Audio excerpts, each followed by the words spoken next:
Hi everyone, I'm Sandie La Nae. Welcome to Psychic Creations History Series.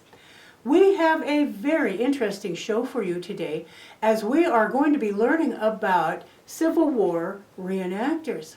How exciting to hear about this type of portrayal and the services that they provide. Please welcome to Psychic Creations History Series the awesome DebiLynn Smith. Yay! Thank you, Sandy, for inviting me again. Again. Oh, I love times. She's my go-to gal. I love having her on all my shows. Well, now on a different avenue, what other undertakings does a reenactor handle? Reenactor or the group, like the club group?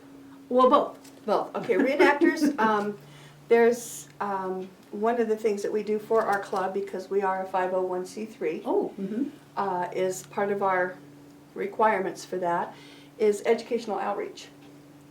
So what we do, there's a group of us for our club that go out and we go into the schools. And we go in costume and with our implements and stuff like that. You know, the soldiers will bring a gun and not loaded or anything, just reenactment.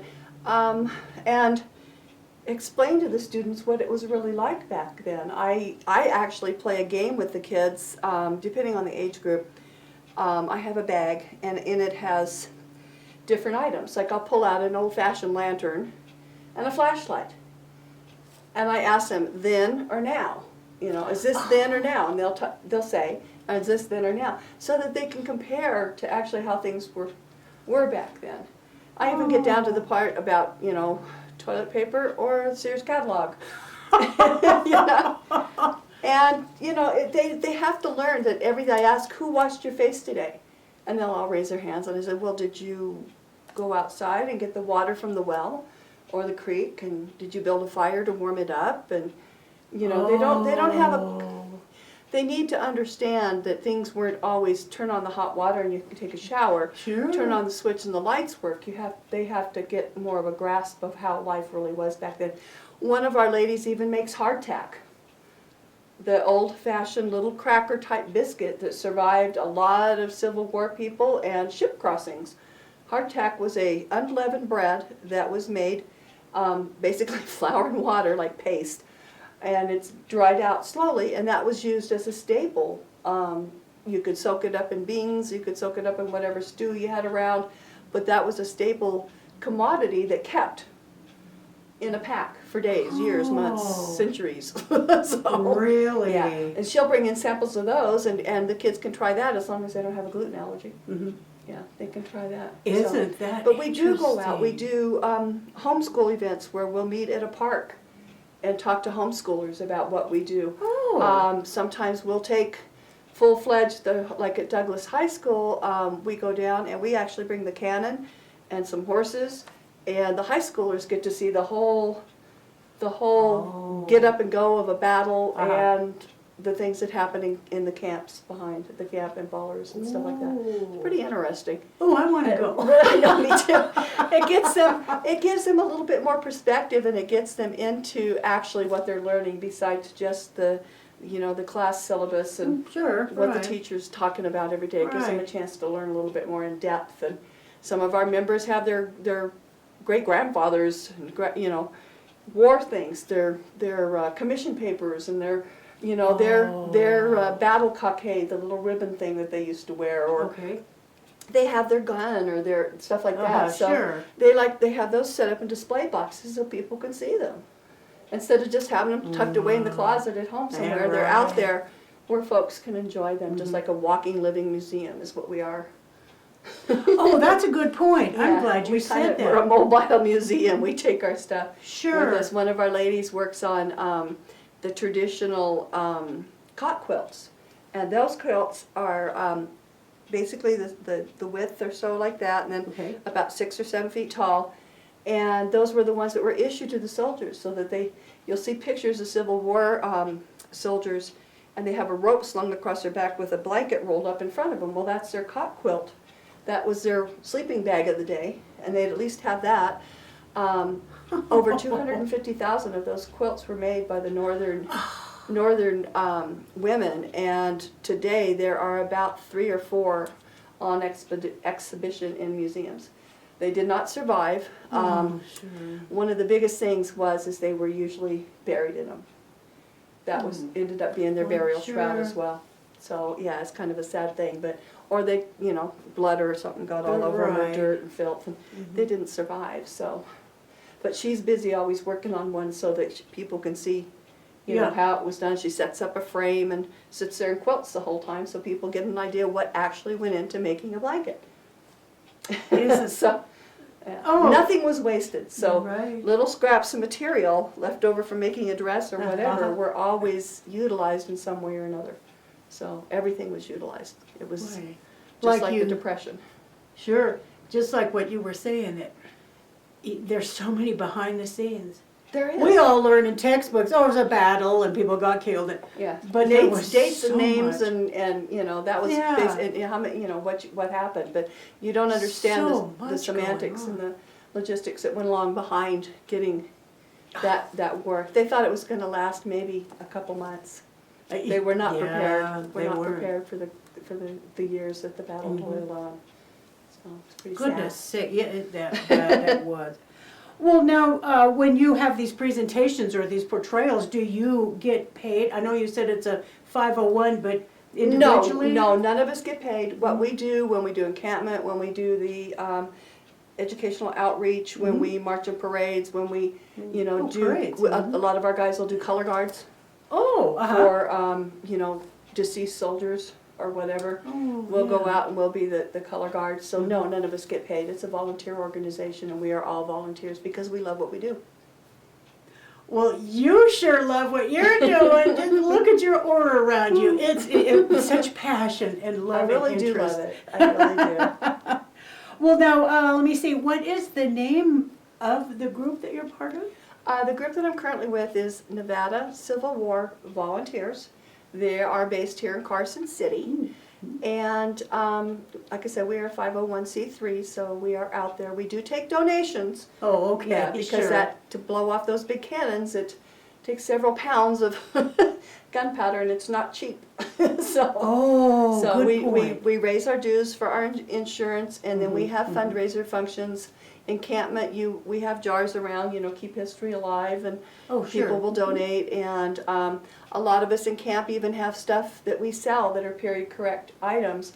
I do a little doll made out of handkerchief that was called a church doll, or something like that, and then we make those on our own, and then we donate what we make. People will purchase those as a donation, and then we give that back to the group as well. So well, that's nice. They can get a little souvenir from Right, exactly. I make up little mess kits for the boys with a pan and a handkerchief and some old silverware, and they can go out and play Civil War encampment themselves. Oh my gosh! And we even have a little basket that I put together that's it's called Adopt a Soldier, and it talks about the 270,000 people that were killed, and they're little Confederate plastic soldiers as opposed to Green Army men. They're actually little blue and gray soldiers, and they can donate and get a soldier to take home and play with, or put on their table to remind them to send up prayers for the fallen then and now. It's kind of a reminder to put on their dining table when they're gathering to think about the soldiers that have passed. I have goosebumps. Or are still out there fighting for us. So that's a treasure. it is. It's a little something they can remember it, and it kind of reminds them what it took to get to where we are today with our freedoms and that's true. What we enjoy today as Americans. That's very, very true. Well, now in your group, do you take new members? Oh, absolutely. We're always open to new members. That's one of the reasons we do a lot of outreach too. We'll go and march in parades and sit at events with a booth and recruit as we call it. We really love it when we have families. We have several families in our group. One of them's little boy is basically grown up as, part of the Civil War thing, and now he's old enough now that he started out as a flag boy, and then he was a drummer, and now he's old enough that he can actually shoot himself on the battlefield. And we have safety tests. We don't just go out there and start banging around. We have safety tests, and everybody has to pass it, and even in this 11-year-old, 12-year-old has to pass it. To be able to shoot a gun? To be able to shoot a gun or be on the battlefield during a battle. I mean, even us ladies have to take it because we act, if we're not part of the group, we do have ladies that portray men on the battlefield, which actually happened back then. But we act as the safety guard between the audience and the battlefield. We're the cushion. We keep people back so that they're not within a certain distance of the fight. Even though there's no live rounds, there's still impact and you know gunpowder going off, and there is a lot of percussion and stuff like that that can be dangerous. And you took that test yes, as well? I take it every year. Everybody does. Oh, every year? Every year we have to take it. We have a group that's known as PACWAR, it's Pacific Area Civil War Reenactors. It's a general group of all the local clubs in Northern California and Nevada, and they kind of govern over all of the groups in a sense that they create the test every year. So that, and everybody that's in a Civil War group, in a registered group, has to take that test, because when I go to an event or one of our other team members and club members goes to an event, they get a card. We all get a card, a membership card, and we can take that to any event here, Northern California, Southern Nevada, Southern California, and say, okay, I'm a member of Nevada Civil War Volunteers, and then that tells that group that we have passed the test and we are safety certified. It shows that host group, as it were. Like we have people come to us for our events, and we check their cards to make sure that they are current on their safety test, because we don't want somebody out on the field that doesn't know the safety rules, because it's a liability to not only to the club but the public. We really want to make sure that everybody's safe. I went to a encampment over in Northern California, well, Central California sort of, but on the coast, and I had my card, so that told them over there that I was safe to be on and around the firearms, the horses, the open fires, all of that kind of stuff that goes on in an encampment. That's very, very interesting. And it's very necessary. And necessary. Yes. Is there like an oral test, or is it? You can have it done orally. You can take it online. It's a written test. And it talks about how far do you have to be from, the cannon fire, and how fast can a horse go through camp, and how far does a canvas tent or a tent or anything be away from open flame. It covers a wide variety of all the safety issues that could come up in an encampment. So, that is very interesting. Now, if you, okay, for an example, me, I just come trotting on in and say, oh, I want to be part of this, and I don't have a certification, what do you kick me out, or? I hand you a test. You just hand me a test right there? Yes. And say, okay, let's go over this and make sure you understand the safety rules. And you can come in what we call play for a day. And you come in, and a lot of the groups, our group has a loaner closet, which means that if you want to come out and play with us one day and be dressed up like we are, we have clothes and stuff like that you can dress up in, and you can sit in camp and join us for the day and learn about Civil War history. It's not it's not a cheap hobby. Especially if you're involved with the firearms and all of that kind of stuff, that can get kind of pricey. Our ladies' stuff, of course, we make our dresses. We have multiple dresses for all sorts of different occasions. We have all of our camping equipment just like the gentlemen do. Okay. So, the tents, the awnings and the flies and stuff like that, and all the poles it takes to go up and the stakes to put them in the ground. And so, to getting into it, it's always kind of fun to try it out. See if it's something you really want to do. Sure. Because it sounds like it can be It's time consuming. It's a lifelong hobby.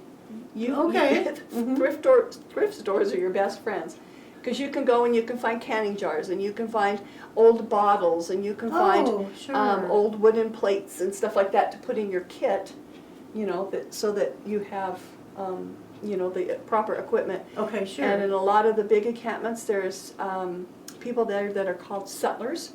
Sutler is a fancy word for storekeeper.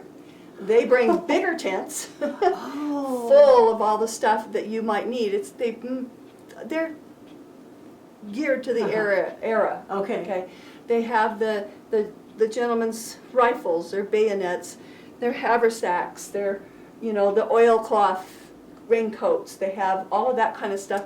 Plus, some of the ladies have gotten their cutleries going, and they've got the natural soaps and the cosmetics and the things like that you know, ladies in camp might use. Oh, So, sure. you know, and the old bowls, and we have wood turners that are making beautiful bowls and spoons, and you know, so you're able to purchase those things, and you can get that stuff online too. But it is, I love a thrift store.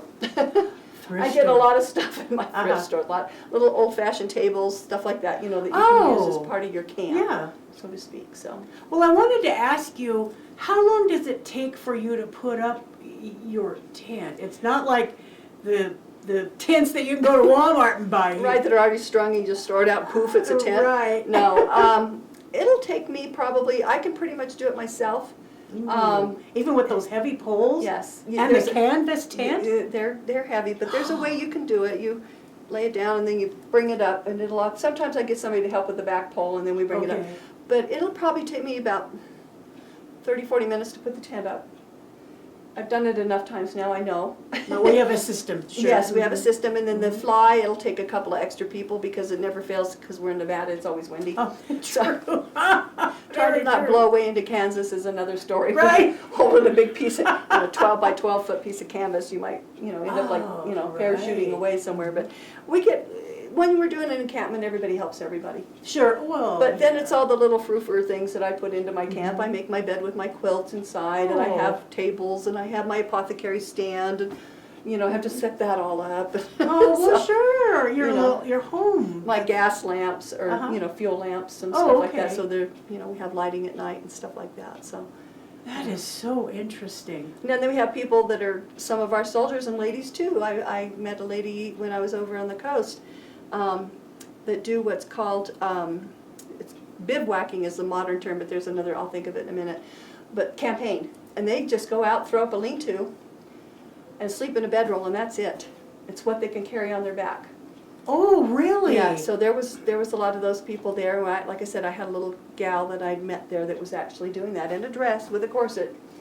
And, she didn't have the hoop skirt on, but she had the dress and the corset, and she would set up her lean-to, and that's how she would camp. She had her little cook pot and make her dinner, and they literally like they said, they'd live the history.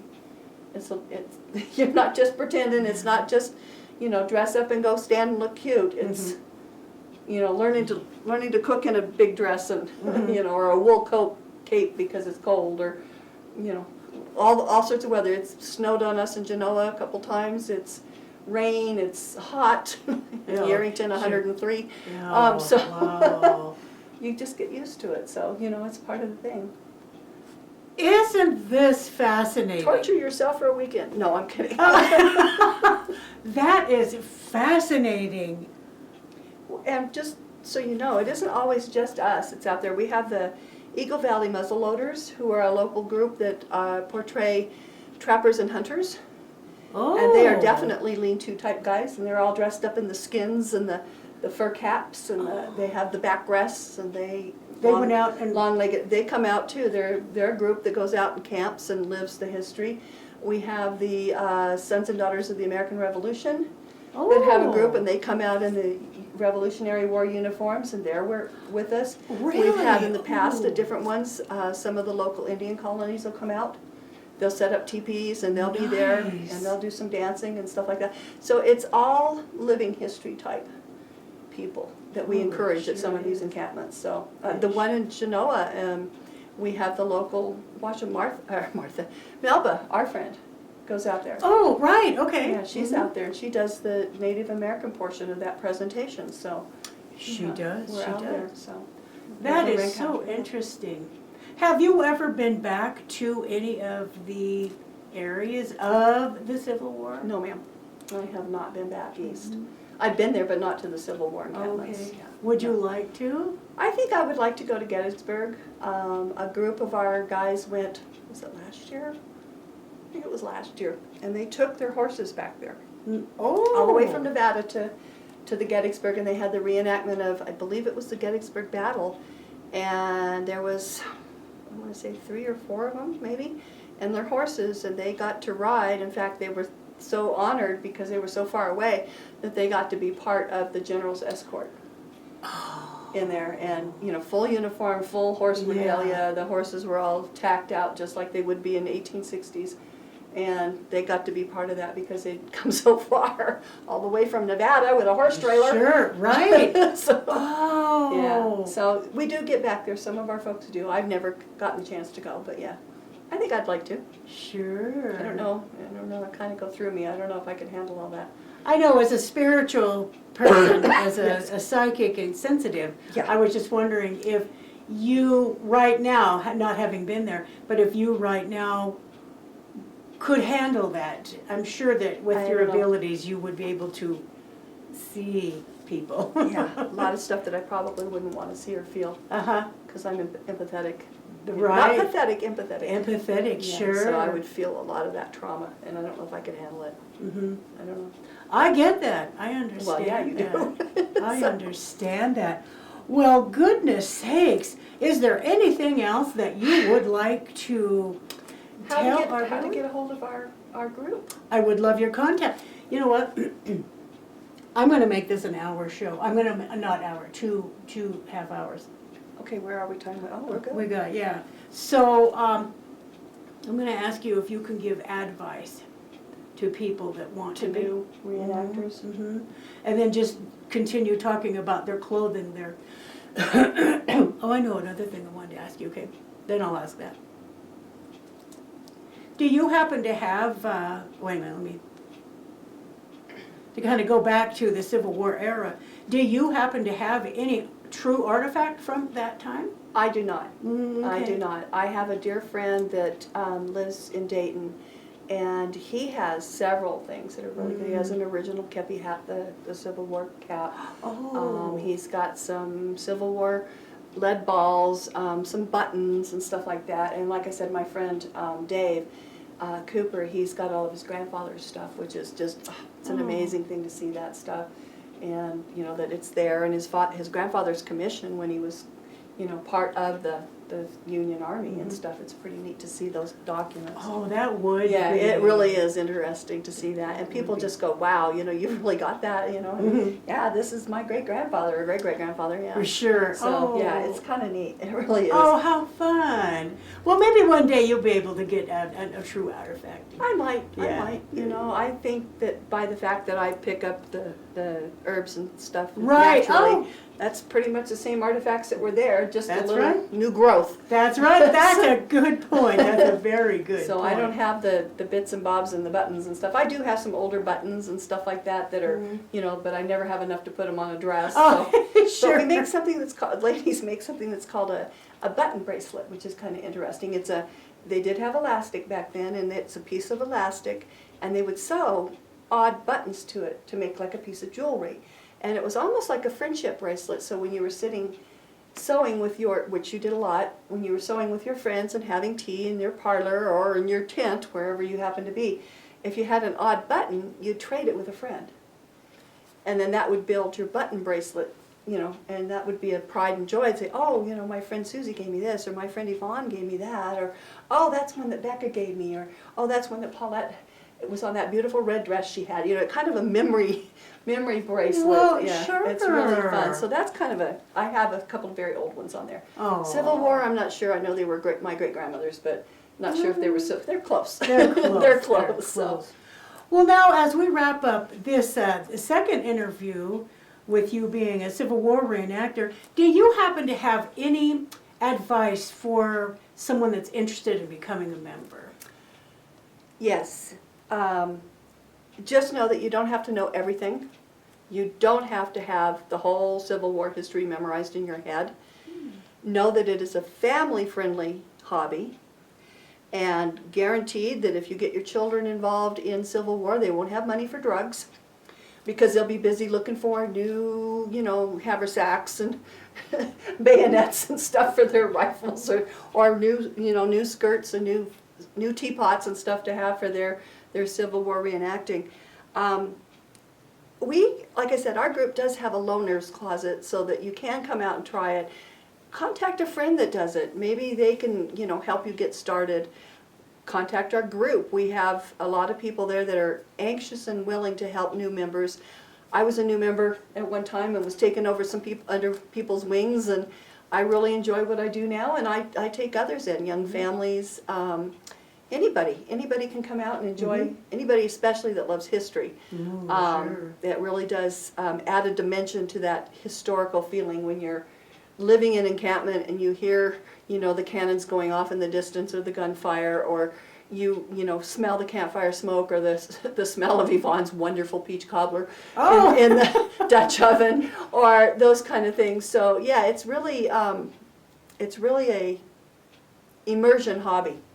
You really immerse yourself into it, and it can be expensive, but you don't have to have the best of everything. There's always, you know, co-ops and flea markets and swaps and stuff where Civil War reenactors get together and they swap stuff. You know, you don't have to start out with a brand new kit, you know. Right. Build your kit as you go. That's half the fun, I think, is, you know, like I said, the thrift stores and the swaps and the sales of, oh, I like that, you know, or I'll go to a flea market somewhere and find, you know, 10 yards worth of fabric to make a new outfit. You know, that's how you do it. You build it. It doesn't have to be instant. But there are online stores, and there are at the local reenactment sutlers that do provide the costuming and the uniform pieces and parts. So you can get it, but just have a love for history. That's the biggest thing, I think. Nice. Well, DebiLynn, this was fabulous. Can you give our viewers your contact information? I can. I'll give you Nevada Civil War's contact information. We're on Facebook at Nevada Civil War. We're also available on nevadacivilwar.org. That is our website. You can go in there for the application for the upcoming events. Leave a message, they'll get back to you, and you can also email us at info@nevadacivilwar.org. Personally, if you need to get a hold of me and you want to find out what I do and how I do all this, Oracle Runes, it's ORACLERUNES @gmail.com. Nice, nice. Do you have a Facebook page for any of these? The Nevada Civil War does, yes. Okay. Awesome. Nevada Civil War. You can go onto my Facebook page, which is DebiLynn Chautauqua. So I'm a Chautauqua performer too, so that they can go in there and get information too. Very, very nice. Well, DebiLynn Smith, thank you so much for bringing to, well, me and to our viewers this wonderful, and fascinating and interesting, passionate, wonderful, oh my gosh, I don't even know what to call it. Just thank you so much for presenting all that you know, all of your wonderful information to our viewers for this show. Thank you. Happy to share, and it's always my pleasure, Sandy. I Thank you for love inviting me again. Again, like I said, she's my go-to gal. Now, if you would like to be a guest on a Psychic Creations History Series, you can contact me at my website, which is www.sandypsychicstones.com. And please remember that history created who we are today. Yes, absolutely. Thank you.